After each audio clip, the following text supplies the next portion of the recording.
बिहार के एक नए अपडेट में आपका स्वागत है। इस अपडेट में मुख्यमंत्री कन्या विवाह योजना के अंतर्गत निर्धन परिवार को विवाह के समय आर्थिक सहायता के रूप में 5,000 रुपये का भुगतान किया जाता है।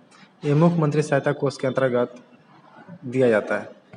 बेटियां बिहार की मुख्यमंत्री कन्या विवाह योजना निर्धन परिवार को विवाह के समय आर्थिक सहायता कन्या के बैंक खाते में 5,000 रुपये का भुगतान किया जाता है।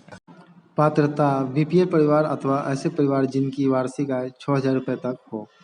विस्तृत जानकारी के लिए https://wbc.nic.in/careers.asp पर जाए या हेल्पलाइन नंबर से कांटेक्ट करें।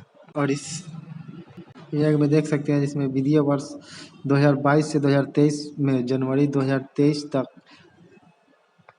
1,28,654 कन्याओं के बैंक खाते में 5,000 रुपये प्रति लाभुक की दर से भुगतान किया गया है। विस्तृत जानकारी के लिए https://esuvidha.bihar.gov.in पे जाए हेल्पलाइन नंबर पे कांटेक्ट कर।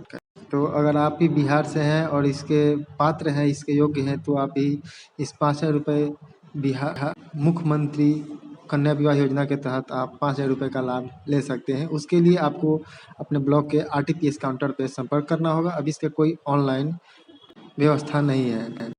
ऑनलाइन अप्लाई का जब ऑप्शन आ जाता है तो आपको अपडेट मिल जाएगा। बिहार की छोटी बड़ी अपडेट के लिए चैनल को जरूर सब्सक्राइब कर लीजिएगा। वीडियो अच्छा लगा वीडियो को लाइक कर दीजिएगा। वीडियो देखने के लिए आपका बहुत बहुत धन्यवाद।